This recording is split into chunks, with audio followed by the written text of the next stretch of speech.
વિસાવદર પીઆઈની બદલી થતા તેમજ નવનિયુક્ત પીઆઈ આવતા વિદાય સમારંભ તથા આવકાર સમારંભ યોજાયો હતો। પીઆઈ આરબી ગઢવીની વાત કરવામાં આવે તો જામજોધપુર તાલુકાના નાના એવા ગામના વતની અને 2010માં વન વિભાગ સાથે જોડાઈને વિસાવદર રેન્જમાં જ નોકરી કરેલી, ત્યારબાદ 2014માં પોલીસ ડિપાર્ટમેન્ટમાં પણ વિસાવદર પીએસઆઈ તરીકે પોતાની ફરજ બજાવી હતી। ફરી તારીખ 13/8/2022 થી લઈને તારીખ 5/8/2024 સુધી ફરજ બજાવતા તેઓનો આમ આદમી તેમજ પોલીસ સ્ટાફ ઉપર સરળ સ્વભાવ અને ગુનાખોરોમાં કડક અધિકારીની છાપ ધરાવતા હતા।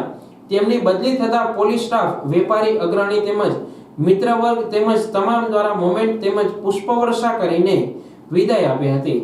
આ તકે નવનિયુક્ત પીઆઈ આર.એસ. પટેલને પણ હાજર તમામ દ્વારા પુષ્પગુચ્છ આપીને આવકાર્યા હતા।